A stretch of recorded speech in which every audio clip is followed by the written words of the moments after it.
Aquarians, let's see कि 9th of April 2026 का divine message, goddess guidance, universal message क्या है। आज यूनिवर्स आपसे क्या कहना चाहते हैं, अभी आपको क्या सुनने की ज़रूरत है।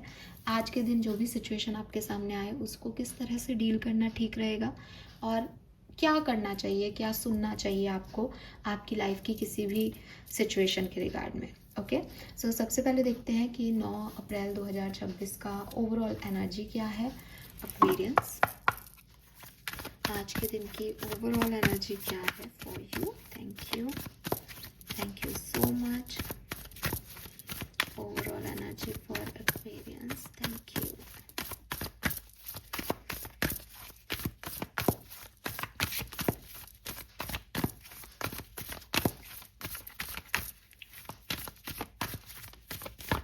Okay, we have Sagittarius. Wow, number 9 की ही ऊर्जा आई है, expand. So this is nice because ये एक पॉजिटिव कार्ड मैं कहूँगी है। कहीं ना कहीं अच्छे थॉट जो हैं वो आपके अंदर हैं। फ्यूचरिस्टिक आप हो रहे हो, कोई भी लाइफ में किसी भी एरिया में जहाँ आप काम कर रहे हो वहाँ कैसे आगे बढ़ा जा सकता है, या एक कहना चाहिए ना फ्यूचरिस्टिक थॉट प्रोसेस है कि हाँ मुझे कैसे एक्सपेंड करना है, चीज़ों को कैसे आगे लेके जाना है। ओपननेस है कि मैं अपने विचारों में मुक्त हूँ, स्वतंत्र हूँ, कुछ नया सीखने के लिए भी रेडी हूँ, कुछ नया देखने के लिए भी रेडी हूँ। तो बहुत ही पॉजिटिव एनर्जी है। एंड वीनस की एनर्जी होती है सैजिटेरियस, तो कहीं ना कहीं हो सकता है कुछ मटेरियलिस्टिक ग्रोथ के बारे में सोच रहे हैं, पैसा कैसे कमा सकते हैं ज़्यादा, कैसे अबंडेंस को क्रिएट कर सकते हैं, कुछ नया खरीदने के बारे में भी सोच रहे हो सकते हैं, घर में कुछ नया लाएं, ठीक है, घर कैसे सजाएं। तो इस तरीके की भी एनर्जी हो सकती है। एंड रिलेशनशिप भी आपके जो है वो आप आगे ले जाएं, या रिश्तों को लेकर के भी आप एक एक्सपेंशन फील करें। अभी कमिटमेंट नहीं मिला है तो कमिटमेंट लेना चाहें, किसी को कमिटमेंट देना चाहें, है ना। एक एक्सपेंशन जो है वो मुझे यहाँ पे आपकी एनर्जी में दिखाई देता है, जो कि बहुत अच्छा पॉजिटिव कि थॉट प्रोसेस अच्छा है कि लॉन्ग टर्म करना है कोई काम। So yes, this is very nice. Let's see guidance क्या आता है आज के दिन का। 9th ऑफ अप्रैल को आपको अभी किस चीज़ को समझने की ज़रूरत है। Okay, very nice. One more card please.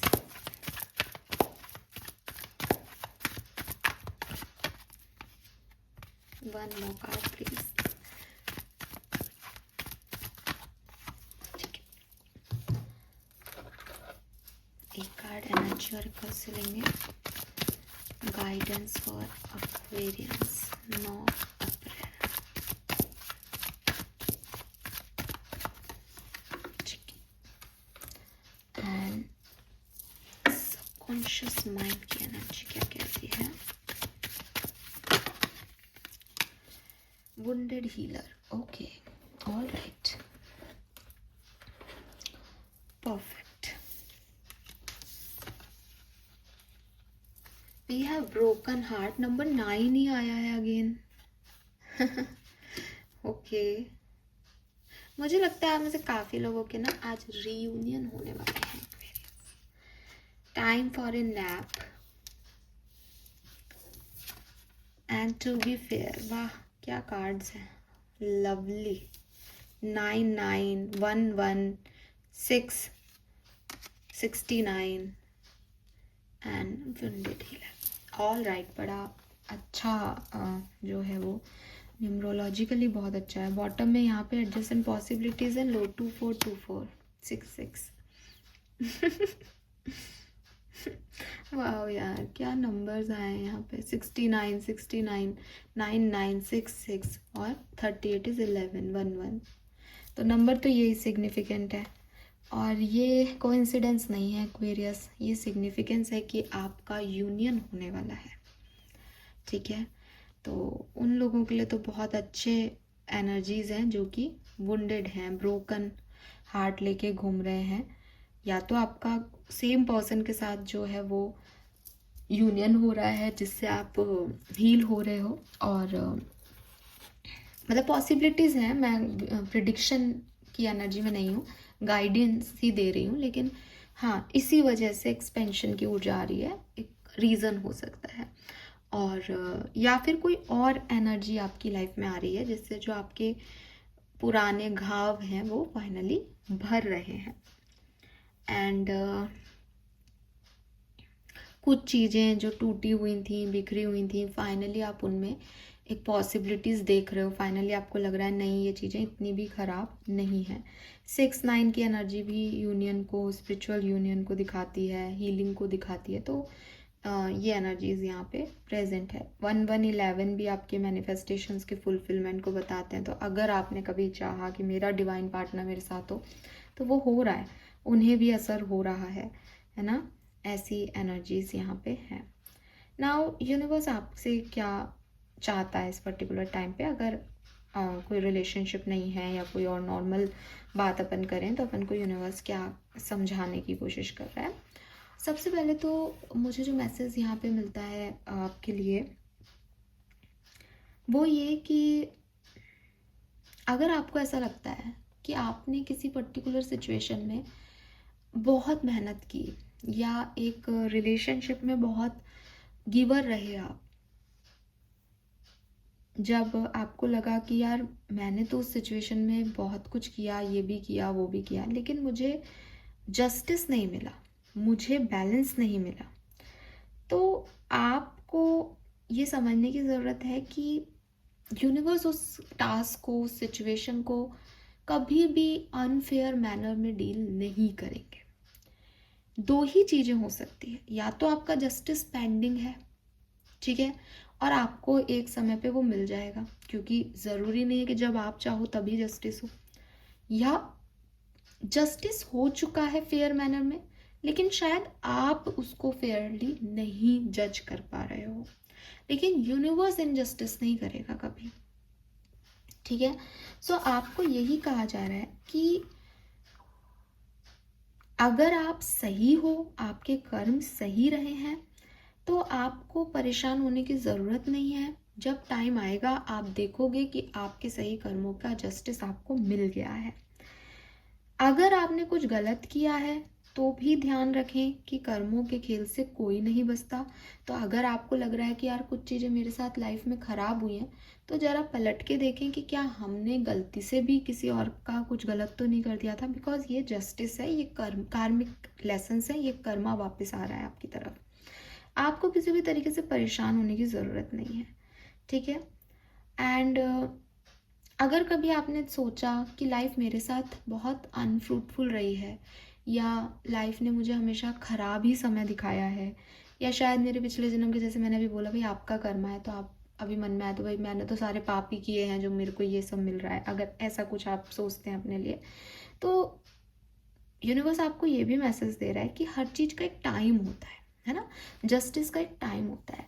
तो ऐसा नहीं है कि तुम्हारे साथ खराब ही खराब होगा, बहुत जल्द तुम्हारे साथ भी तुम्हारे अच्छे कर्मों का भी फल तुम्हें इसी लाइफ में मिलेगा। तो बिल्कुल परेशान मत हो, ठीक है।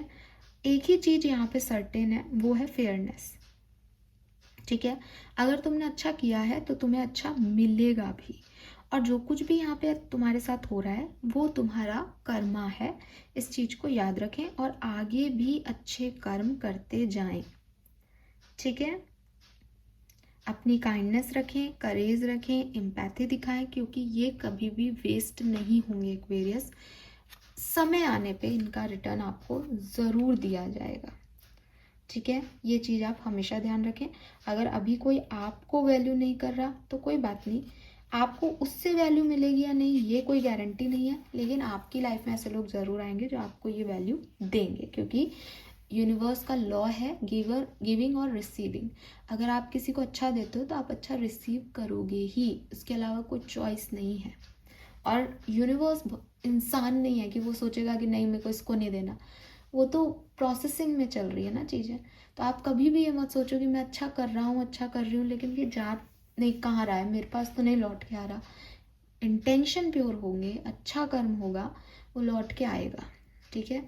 ज़रूरी नहीं है मैंने ए के साथ अच्छा काम किया तो मुझे ए से ही रिटर्न मिले, हो सकता है ए और मेरा कोई प्रारब्ध रहा हो, लेकिन मुझे कहीं ना कहीं से वो मिल जाएगा, ठीक है। देन आपको ये भी कहा जा रहा है कि हो सकता है कि आप बहुत वर्कोहॉलिक हो रहे हो इस समय, बहुत काम कर रहे हो, ठीक है, तो थोड़ा रेस्ट लें।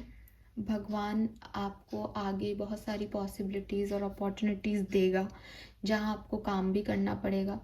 तो दिस इज़ द टाइम कि आप रेस्ट लें। अगर आप इस टाइम में भी रेस्ट नहीं लेके ओवर थिंकिंग करते हैं, आगे क्या होगा, ये भी कर लूँ क्या, आगे ये, क्योंकि आप फ्यूचरिस्टिक हो सेजिटेरियस एनर्जी में, तो आपका दिमाग ऐसे ही काम चल रहा है, ठीक है। तो आपको कहा जा रहा है कि इतना फ्यूचरिस्टिक नहीं होना है या इतना आउटकम ओरिएंटेड नहीं होना है कि हम हमारा रेस्ट भूल जाएं, क्योंकि आपको आगे काम करना पड़ेगा, ठीक है। एडजेसेंट पॉसिबिलिटीज से आपको आगे काम करना है, आपके पास नई चीज़ें आएंगी, तो अपने आप को अपना एनर्जी लेवल बनाए रखने के लिए आप इस बात का ध्यान रखें कि आपको कितना टाइम और कितना एनर्जी किस सिचुएशन पे देना है, ठीक है। और अगर आप एनर्जी वाइज खाली होंगे तो आपको भी कोई भी आउटकम नहीं निकाल पाएंगे।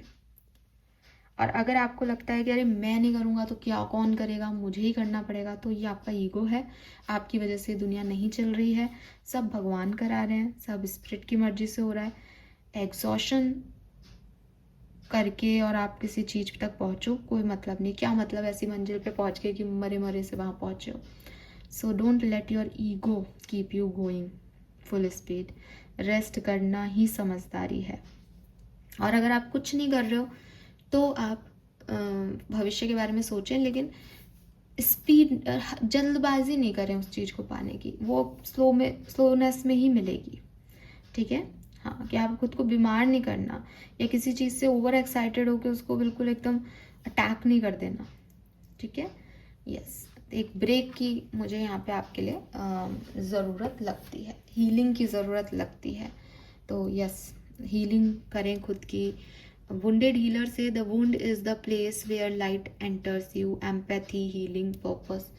तो आपको सबसे पहले तो कहा जा रहा है कि शायद आप में से काफ़ी लोग एम्पैथ हो सकते हैं और आप दूसरों की तकलीफ़ को समझते हैं क्योंकि आपने वो तकलीफ़ देखी है।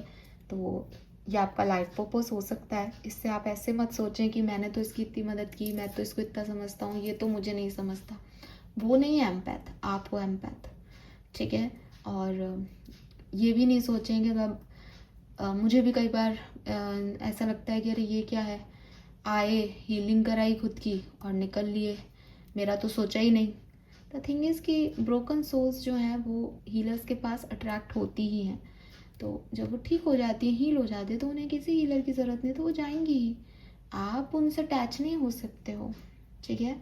सो ये चीज़ सीखनी पड़ती है। जब आप एक हीलर होते हो, एम्पैथ होते हो, तो आपको फिर की अवेकनिंग भी आनी चाहिए, अदरवाइज़ आपके लिए प्रॉब्लम हो जाएगी।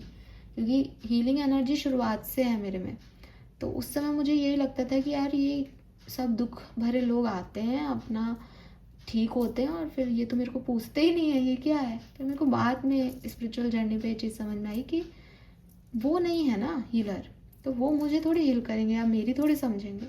मैंने उन्हें समझा, मैंने उन्हें हील किया, दैट्स इट। वो अपना काम करके गई सोल्स, उनका और मेरा लाइफ पर्पस इतना ही था। बट अगर अटैचमेंट हो जाए कि जब मैं तो तुम्हारे लिए इतना सोचती हूँ, इतना कर रही हूँ, तो तुम भी तो मेरे लिए सोचो, तो वो बेवकूफ़ी होती है। पर ये ह्यूमन नेचर है, तो मैंने इसीलिए कहा कि भाई जो भुगत भोगी होते हैं उनको पता होता है, तो मैंने एग्जाम्पल भी दे दिया। तो आप लोग ऐसा नहीं करें, आप अपनी हीलिंग करें, ठीक है। और ये भी ध्यान रखें कि ये जो आपकी ये जो आपका वुंड है ना, यहीं से आपके अंदर लाइट जाएगी, यहीं से आपकी अवेकनिंग होगी, इसी से आप सीखोगे, इससे गुजर के ही आप जो है वो एम्पैथ बनोगे, हीलर बनोगे। तो इससे ही आपको पता चलेगा कि दूसरे को कितना दुख होता है किसी बात का, हर व्यक्ति को पता नहीं चलता है। तो ये आपका पर्पस ऑफ लाइफ हो सकता है, ये आपकी काबिलियत है, ये भगवान ने आपको चूज़ किया है, तो इस पर कभी परेशान नहीं हो, ठीक है। यस, तो दिस इज़ फॉर यू। एक मैसेज मुझे और चैनल हो रहा है कि हो सकता है कि आपको यही लगता हो कि मैंने सबके लिए इतना कुछ किया लेकिन मुझे नहीं जस्टिस मिला, तो आपको जस्टिस मिल जाएगा, ठीक है। यस, आज मैंने कितना ठीक है बोला है शायद। All right, thank you so much मुझे सुनने के लिए। Yes, colour of the day is black colour, black colour, ठीक है। नंबर्स मैंने आपको बता दिए, नंबर 1, नंबर 9, नंबर 11, नंबर 2, 4, 6, 99, 11, 66। ठीक है। Thank you, bye bye.